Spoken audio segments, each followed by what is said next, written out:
We are live. We are live. Welcome aboard to Suzilla. It is Thursday. It is the 29th of June. It's nearly the end of June. Oh my gosh, it's nearly the end of June. Yes. This year's almost half over. And we're going to... This is Suzie and Matt. Hi. I'm Suzie. That's Matt. And we're at Suzie Health Solutions, the Enrollment Center here located in Wenatchee, Washington. Also the home of Wenatchee Insurance to serve all of your insurance needs. So we're going to talk about something fun today. I figured since 4th of July is next week. Yes. And on a recent road trip, our son and I, we stumbled into a 50s cafe. Oh, yeah.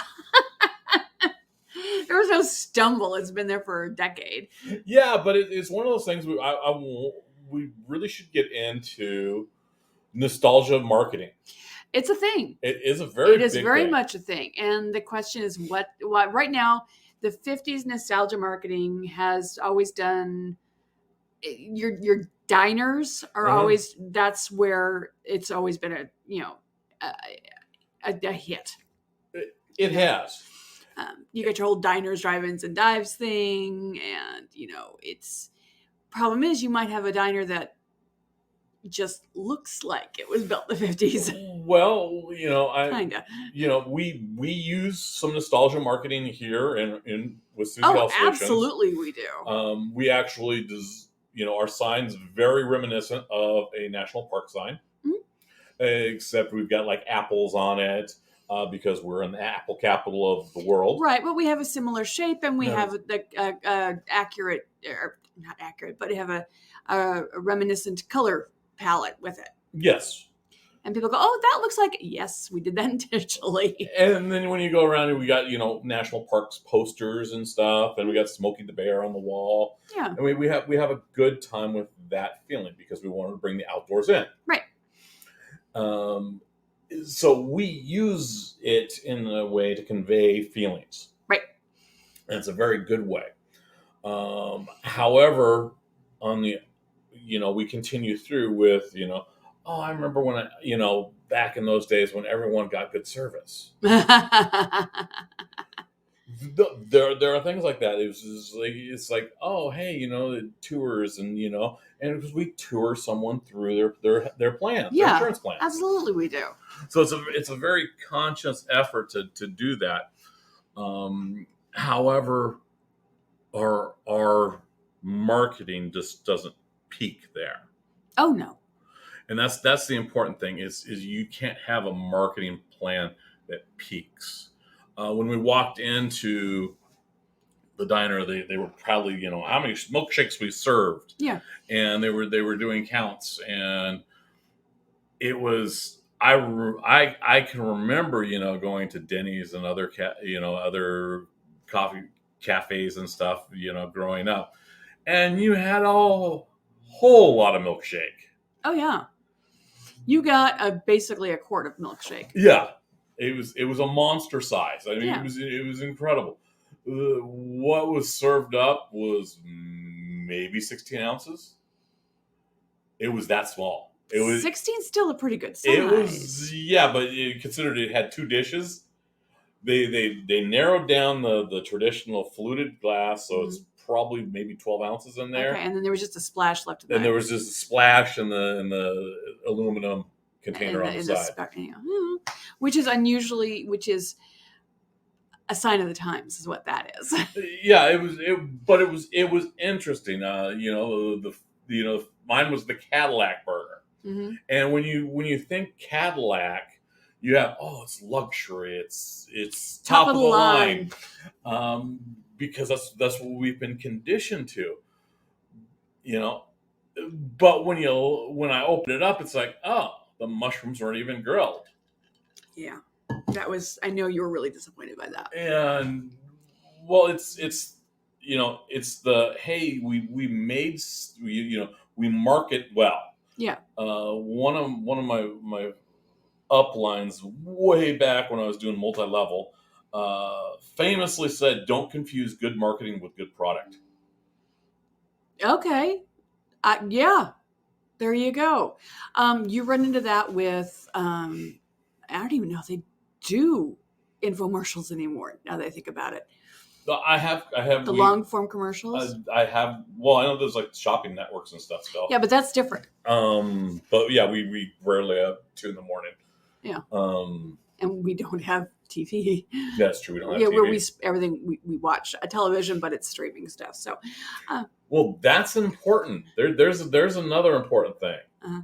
If you're planning advertising, who are you reaching? Are you using the nostalgia methods to reach an audience? Medicare advertisers use nostalgia methods regularly. Mm-hmm. The Jimmy Walkers, the William Shatners, the Joe Namath ads, talking about their Medicare Advantage plan. You get your money, you can get this and you can get that. And that's nostalgia. Yes. And what was the blowback from CMS when they did it? When they overdid it is we were running into people thinking they were getting something they weren't. And unfortunately, the product itself might have been sound, but the sales techniques, the advertising was fine, kind of.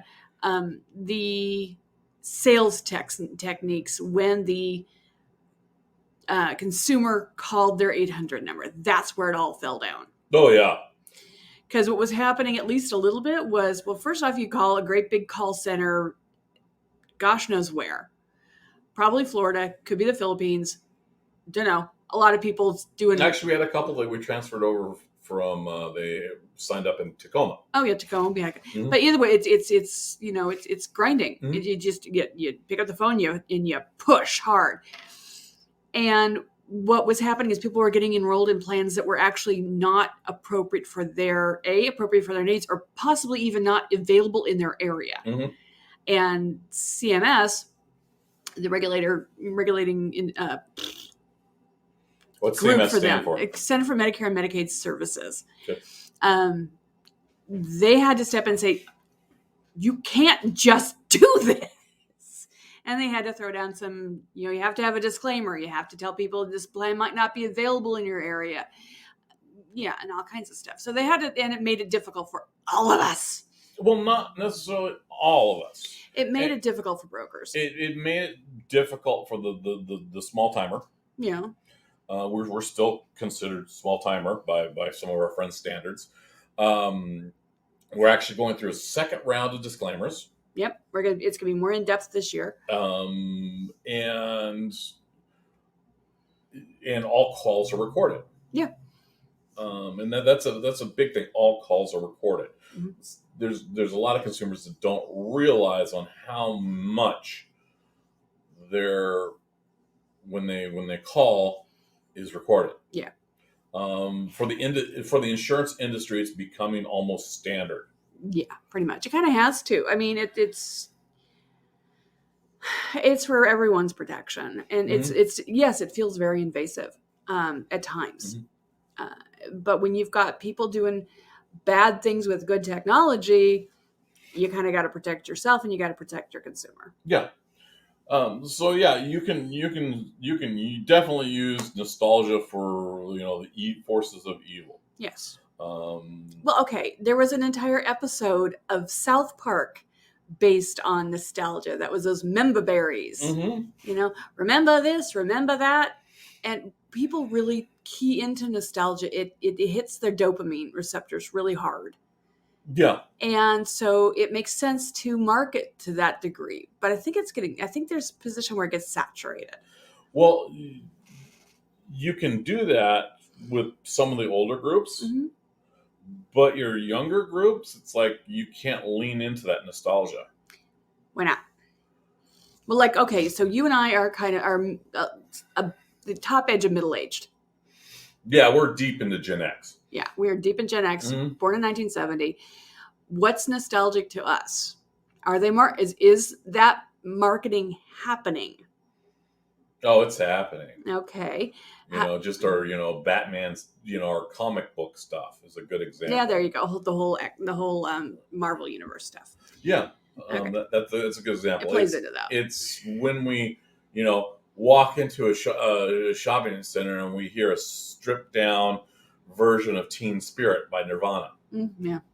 That was, Anthem of the generation. 30 plus years ago, I almost know. 40. Every time we do that, we do that whole, oh my gosh, I feel old thing. And that's nostalgia. Mm-hmm. Now you're saying the younger generation. So the Gen Ys, the millennials. Yeah. If we, because, we got a population that we look for, that is age 26, because that's one of the big, at 25, your insurance rates change for cars.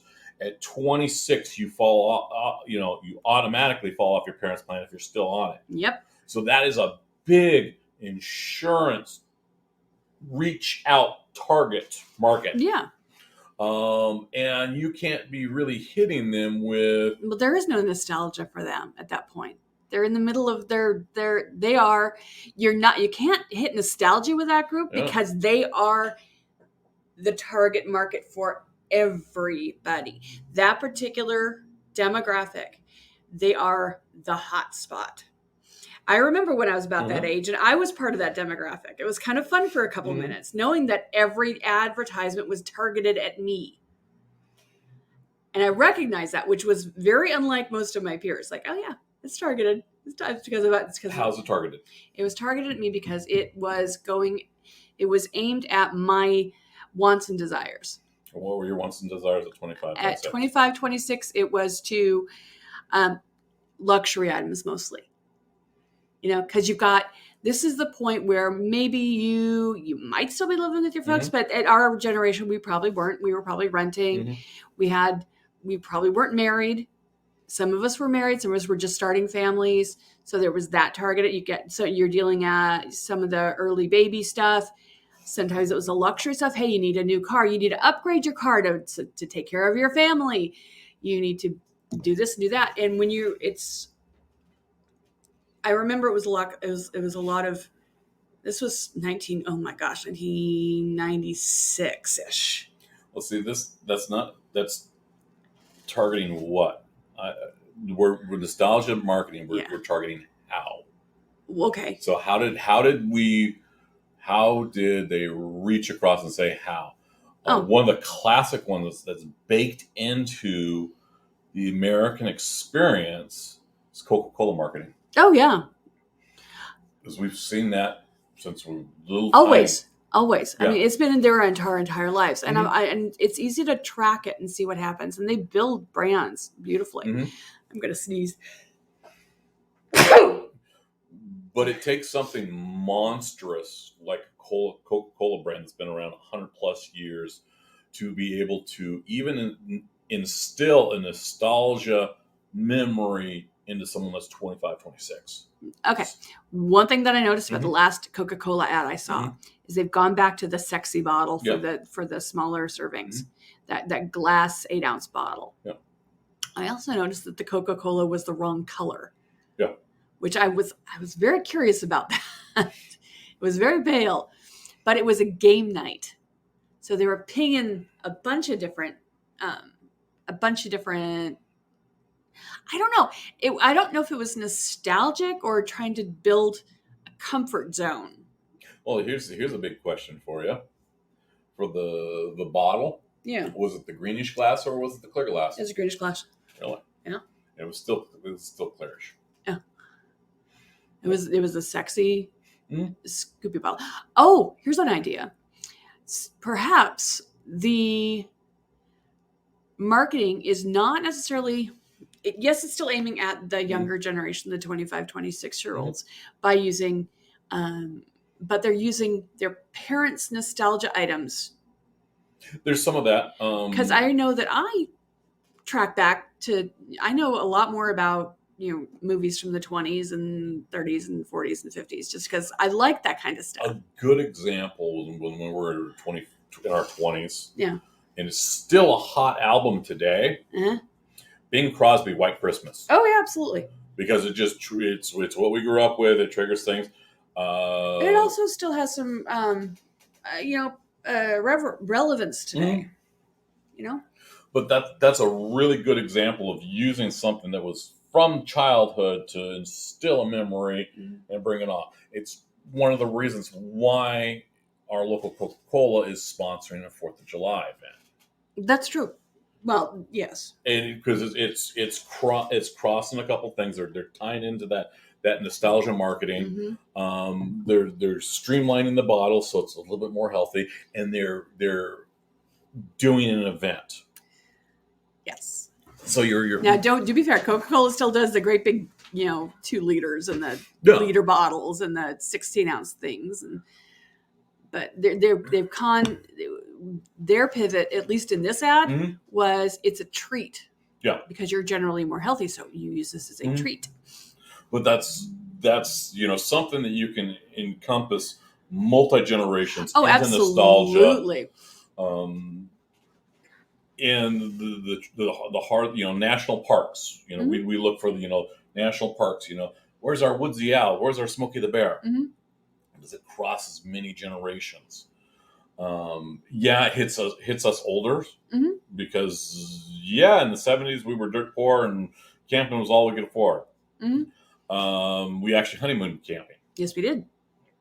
And we nearly got flooded out, but we had a great time. We had a great time up on Sherman Pass. So you can, there are little things like that. But it's when you start leaning hard into that nostalgia with no backups. Yeah. Is where you start to see things break down. Yeah. It's a veneer. And that's where the 50s style diners can slip, because you've got a veneer of, hey, we're this fabulous 50s style diner, but the product beneath it sucks. Well, you run into this, and this is a tourist trap. That's exactly what you're dealing with there. What you want when you go to a diner, an honest to God diner, you expect diner food, hearty, tasty, greasy food. Big portions, delicious, usually good. What you're running into is, we're a 50s diner. We have all this 50s diner stuff. We have a 50s style diner burger with a Cadillac name. But it's not hearty. It's not tasty. It's not greasy. It's almost always under-seasoned. It's industrial. Yeah. And you can get that same kind of burger, maybe with a different name, at the 50s diner 2 towns over. Yeah, and they're upcharging you.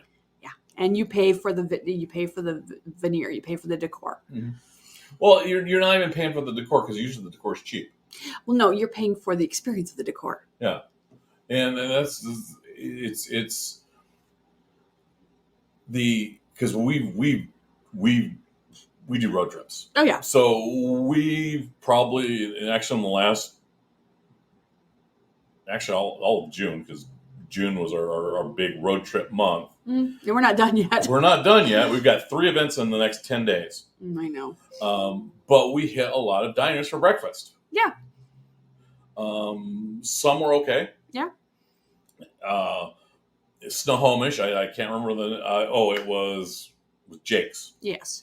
The reason why I know it was Jake's is because it was modeled after the Blues Brothers. Well, it wasn't modeled after, but they had the Blues Brothers statues. They did have Blues Brothers statues, but they had the typical, 6x12, 10 signs everywhere of all sorts of different things. Yeah, it was kind of annoying. Yeah, it was what you see every type of those diners.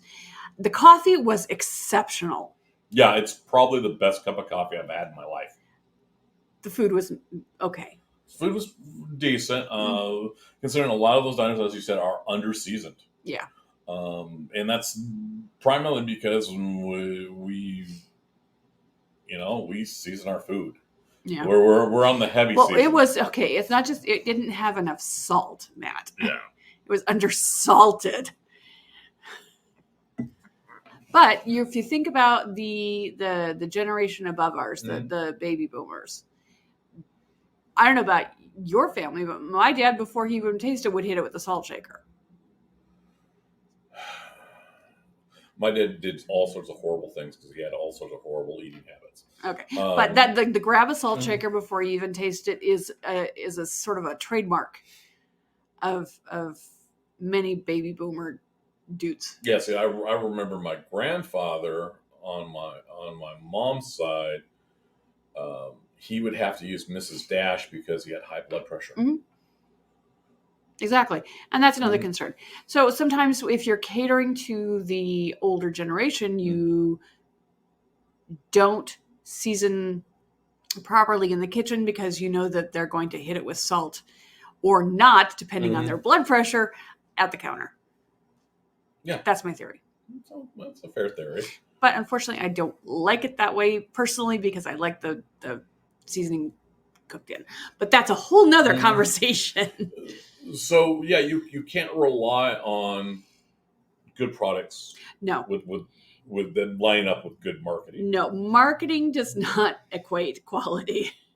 And it also, going back and doing the remembers, it's like, okay, what do I remember as a kid doing? We got a 17-year-old. It's like, okay, what do I remember?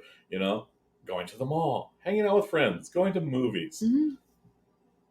Some of those experiences have changed. Mm-hmm.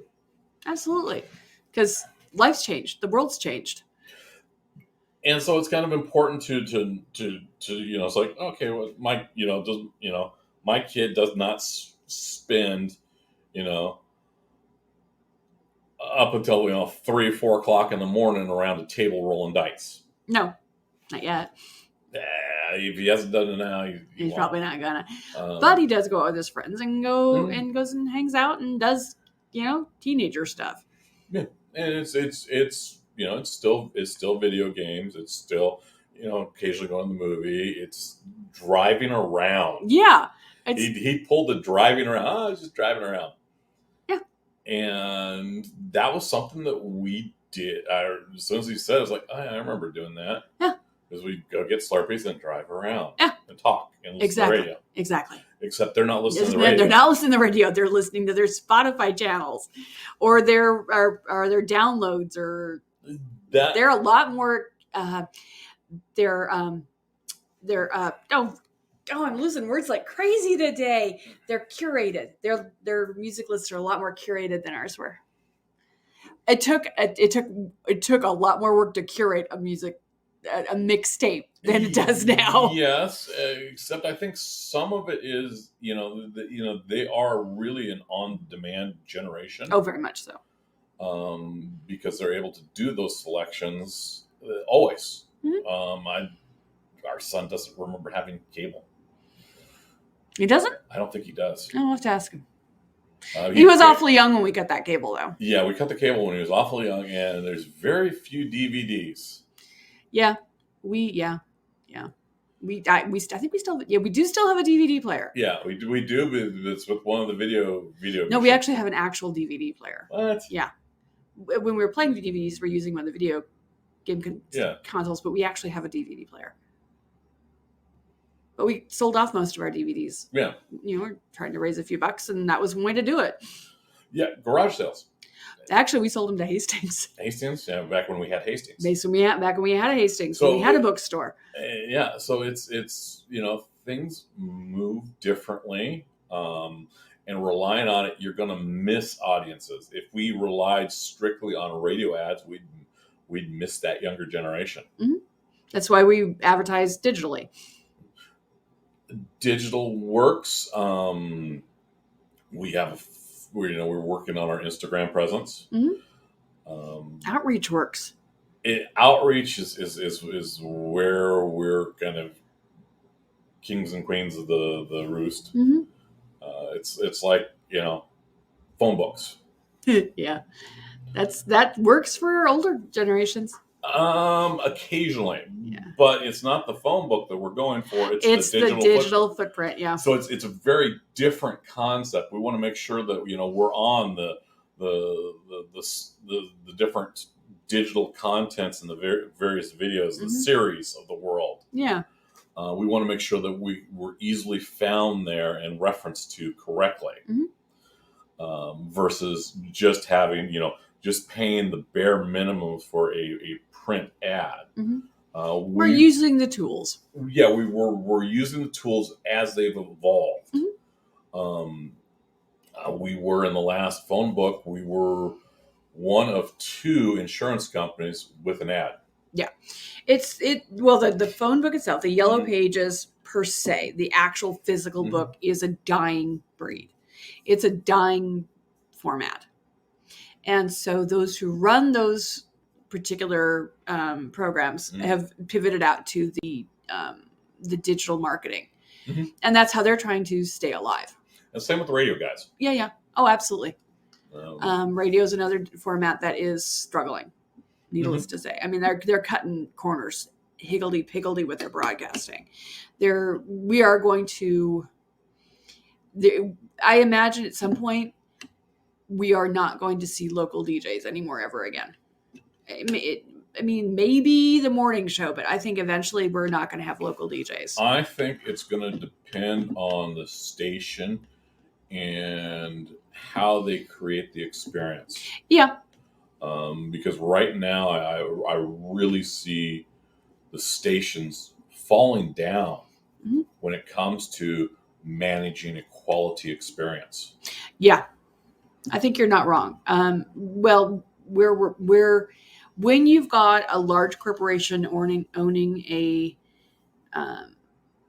media, they're not necessarily looking for they're looking to sell the advertising. Mhm. They're not necessarily looking to please the listener. Yes, except their listeners are also their sponsors. I know, and that's where things are kind of slipping. And we were into, I think it was our last event. Was it our last event? And we were trying to figure out our next round of ordering. Yeah. And you start to look at the video of the event, and you see our rainbow bags everywhere. Oh yeah. And we hit just massive marketing saturation. You go out and we look at our landing page. Mm-hmm. We see a healthy spike from people engaging in our Mm-hmm. promotional materials. So we're doing everything that is fantastic when it comes to event marketing. However, when we looked, because there were some other agencies that were very similar to what we were offering. Yes. There were actual the insurance companies proper, which we go for. There was a couple that were enrollment areas. For instance, this was setting up your event. We had rainbow bags for a Pride event. They had beige bags. Yeah, that was weird. That was really weird. And ours were snapped up. Yeah. People would come and find it. Who's got those rainbow bags? Go get those rainbow bags. So yeah, we exploded our materials out the gate. Had people hunt us down. Well, when you were at Snohomish, people were coming up. She's got the rainbow bags. Yeah. And they were swarming her. When we dropped a case with one of our partners for Wenatchee, they were like, "Oh my gosh, they flew out." Mm-hmm. We had the right materials at the right time. Exactly. We know on how to create the event, and it's not this is because it's always been done. And that's important. That's where you start to get the what goes beyond nostalgia. I mean, the whole genius of the Zephyr and the sticker. Yeah, you got to go see Outlaw Agenda. It's awesome for that, because it is an outreach tool that we've done, and we're going to continue to use that one and continue to spread the word by creating that, and that's just the first toehold. And that's really important. It's like, what are you creating now that can communicate to someone that is 25? They're starting to get a little bit of money in their pocket. They're starting to experience the world. Past world might not have treated them so well. Mhm. But they still got hope of being a good future world. Yep. So how do you enable them to have that good future? And that's one of the things we are working on doing here at Wenatchee Insurance. So that's what you want to look at. You got to move beyond the nostalgia and into something that is future forward. Yep. And that's a good place to stop. Yep. So hey, have a great day. Have a safe 4th of July. Yes, don't blow yourself up. Don't blow yourself up. We're going to be doing the community fireworks this year. It's our first 4th of July event because I'm usually at home smoking meat. Yes. This time someone else is smoking meat while we're going to be down in the park Then at Well Point Park with all kinds of stuff. with thousands of people. Yes, and giving away stuff and sneaky treats. So hey, have a great 4th of July. Enjoy your and Thursday. We will talk to you next week. Yes, indeed.